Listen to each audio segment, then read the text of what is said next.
Hey everyone, welcome back to our channel. Today we're going to talk about an important topic, how to save and export files in Audacity. So let's get started. First, let's understand the difference between saving and exporting in Audacity. When you save your project, you are creating a file that can only be opened in Audacity. This is useful if you want to come back later and continue editing your audio.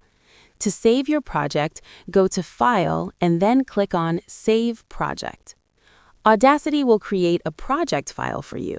Just give it a name, click Save, and your project will be ready for future editing. Now, let's move on to exporting. If you want to share your audio or play it outside of Audacity, you need to export it. To do this, go to File and then click on Export. Here, you can choose the format you want to export your audio in. If you face any problem exporting to MP3, for better quality, you can export in WAV format. Just select WAV from the export options and continue. This helps keep the audio quality clear and high. And that's it. This was a quick guide on how to save and export files in Audacity.